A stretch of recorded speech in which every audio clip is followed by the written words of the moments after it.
Hello, it's Doug, the two-minute gardener. I love this story so much. This is the story of three families, specifically the three wives, all friends.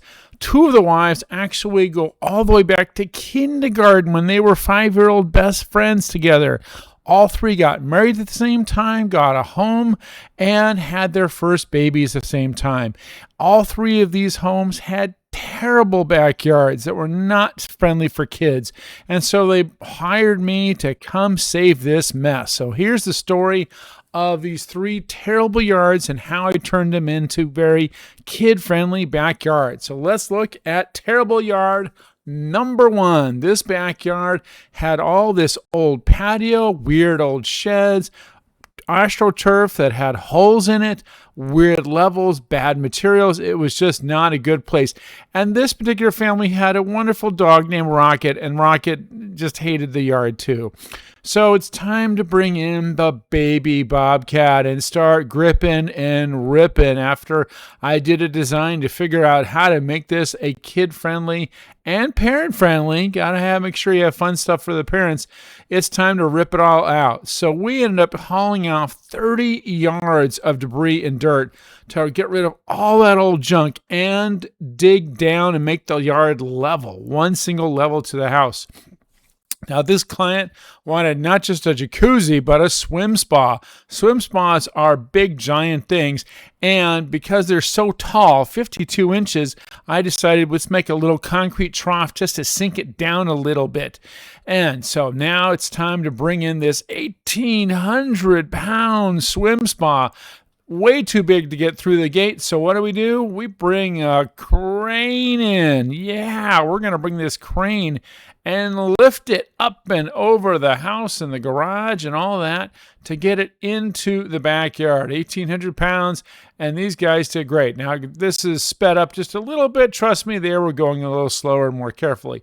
But we got the crane in, and we dropped the swim spa right into position perfectly. Really, really fun. Sunk it a little bit down, and we're going to show you how we dealt with that. Because again, look how tall this thing is, 52 inches. It is a really big beast. The swim spa doesn't use a whole lot of electricity, but it actually is a swim spa. You can swim in it. It provides enough current to give you some good exercise. Made by American Whirlpool, sold by Bull Barbecue, as you will see later. Now that the swim spa's in, time to build the paver patio around it. As you've seen in my paver videos, first step, once you've leveled everything and done the utilities and done the drains, is you lay down that compacted road base, and then you put that leveling sand in to make sure everything levels. And again, notice how we have the pipes and the drains getting everything to drain properly off the patio away from the house. The client picked these beautiful Bella pavers from Bellegarde. Just gorgeous, multicolors. I love Bellegardes. They're really wonderful pavers. A little on the pricey side, but they give you a lot of really great color. And here's basically just a modified herringbone kind of pattern, which he's doing with amazing speed. Well, now I cranked up the volume, the speed on this as well. But that's kind of the neat thing about these pavers, that you give this variety of patterns and colors. Again, these are Bellegarde pavers. This is Bella. There's some links in the comments section for more information about the materials for all three of these yards, as you're going to see. Back to the swim spa. So 52 inches, we need to compensate it by giving them 3 steps to get up into it. They actually had the mom who also lived there. So we have a mother, we have a grandmother now, and the young family. So we needed to create these 3 steps to make it easy for everybody to get in there. After we've built the steps, now the pavers are almost done. We've put the turf in. And here's an example. The swim spa is great because it's a really fun thing for 3 and 4-year-olds to get in and party. And yes, it did come with a lid that locks to make sure it's safe to have around those kids. Notice the trough has now been covered by this TimberTech deck, which houses storage areas. That's how we covered that little deck area. And there's the flotilla of rubber ducks that make that swim spa its permanent home. Here's a beautiful look at the pavers. Now that they've been sealed, you can really see that beautiful Bella color coming out. And here is the triumphant part of this particular patio, the outdoor kitchen with the grill, the refrigerator, the counter, the bar counter, bar stools, and the television. Oh, yeah, because it's not a party unless you have a bar and a TV in there. And so it's a great entertaining yard for the family and the little girl, but also for the mom and dad to bring their friends over and have a really wonderful experience. And even Rocket is now happy that he has all this flat area to run around in. Rocket is that dog. It's so cute. He's so happy. And there's the story of yard number 1. All righty. Ugly yard number 2. Oh my goodness. Look at this mess. So again, starter home, young family, wood decaying deck, and a half-dead hedge that kind of chopped the yard in half. Just a mess. Not really great for young family just getting started out. So again, bring in the baby bobcat and let's just grip it and rip it. Scrape it. Again, we took about 20 yards of debris and dirt out of this to level it. Now, this one was a little bit different because now we're leveling out because the property actually dropped off down a little hill, but it wasn't a very steep hill, and we realized that there was an opportunity to flatten the yard with a retaining wall and double the flat space of this particular backyard with a retaining wall. So we laid out the hose to kind of rough out for the client where the wall was going to go. And then it was time to start digging. So we're doing a CMU block wall. That's a concrete masonry unit block wall. And it needs a big old concrete footing because it's going to be retaining the wall. So now it's time to pump the concrete for just the footing. It took 5 yards of concrete just to do this footing. And so here you see it's getting pumped in. And yes, it is a curving block wall because there was an existing oak tree we had to preserve. So we curved the wall around it. And now that the footing's done, it's time to start laying all these CMU blocks. Notice the rebar coming up through the blocks every 24 inches to give it a lot of stability. Always level a CMU block wall when you're doing it. Every single wall, every single course to make sure the wall is perfectly level every single time. And so here's the guys putting in the wall. Eventually we're going to do a stucco finish on the downhill side, and then you can see it curving around the oak tree to create this yard. So with this particular property, we're going to do a half adult side and half kid side. So for the adult side, we're doing an actual brick patio, which requires the concrete as the base that goes underneath the brick. So we brought in 15 yards of concrete, brought it in, flattened it out, and then it was time to start doing all this bricklaying. And the bricklaying took over a week to get all these bricks hand put in.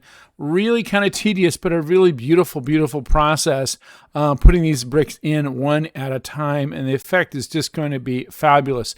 Notice again, just like with the previous one, they're leveling it, using that string to make sure it's leveled and flows towards the drainage, because again, we don't want anything flowing toward the house.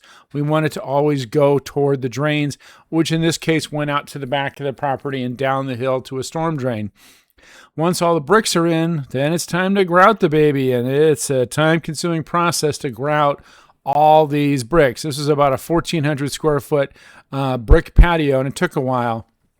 After you grout all the bricks, then you have to actually clean that excess grout off of it, which is a time-consuming process. But here's the patio.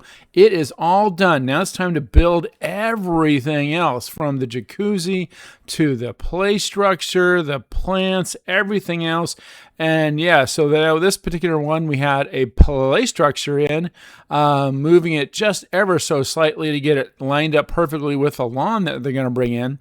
On that first project, notice that they had artificial turf. This one, we're doing an actual sod lawn. They wanted to do a sod lawn for their kids. We actually put down gopher mesh underneath the soil because this property abuts a canyon. There's gophers and kids and critters coming up out of that canyon. So now that we have done all the flat work, we're going to bring in this cable fence, cable railing to make sure that this kid side is going to be really safe. By the way, this is rubber mulch that we did for the play structure, because again, we want them, if they fall off the play structure, to be safe. And then there's the little regular mulch as a comparison. So here is the finished product. We have the beautiful patio. They're just still bringing in the furniture with the jacuzzi and the cafe lights. We rigged a couple of new poles to give a lot of stability. Those cafe lights really add some beautiful ambiance. And they're rigged to cables. I always tell folks, if you're going to do cafe lights, run a nice sturdy aircraft cable that can hold the cafe lights really stable in wind and tension, all that kind of stuff. And here's the view that they didn't have before because it was cut off by that stupid hedge. Now they have a beautiful view. We have cable railing along the entire thing. Again, the drop off is less than 3 feet, but it's still a drop off. So you want to make sure that it's safe. Okay, on to ugly, terrible yard number 3. Holy moly. Again, starter house, got it at a good price, but this was the backyard of this property. Just a weed-infested nightmare, no patio, an older home, which unfortunately had a little hidden secret that I was aware of when I started designing it, and that a major city storm drain went through this property, and so it would be impossible to completely level the property. So we solved it by doing this little concrete stem wall, and there's the light boxes for the stem wall. We did this so that we could split the property again. You know, when you have these kind of small kid yards, you want an area for the kids to play in, and then an area for the adults to sit in while they play. So we poured this concrete stem wall to kind of serve as the little tiny retaining wall for the upper half, because we just needed those 6 inches to get around that storm drain. So then the storm drain drops below the house. For the adult area, they picked these beautiful antique cobbles. Now antique cobble pavers from RCP here in San Diego. This particular color is called Sky Ranch. It's a beautiful color because it has both grays and browns in it. What I love about pavers is look at all the variations. Some pavers are all gray, some pavers are all brown, some have a little bit of each color, and you get this beautiful color mix.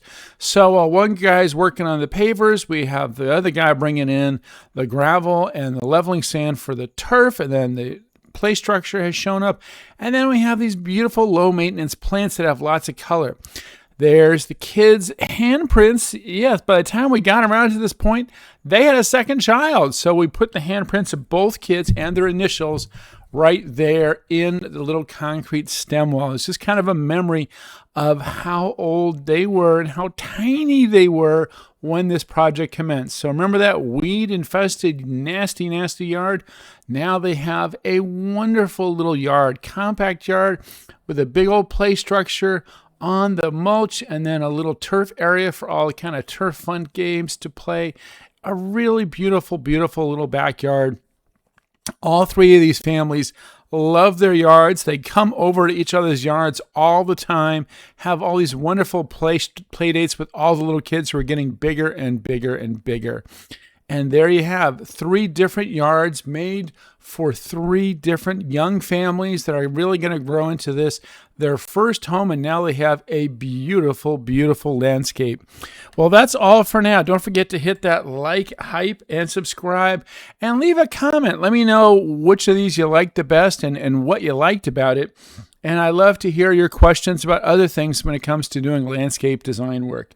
Well, this is Doug, the 2-Minute Gardener, saying thanks so much for watching, and good luck with your landscape project. Until next time, thanks again for watching.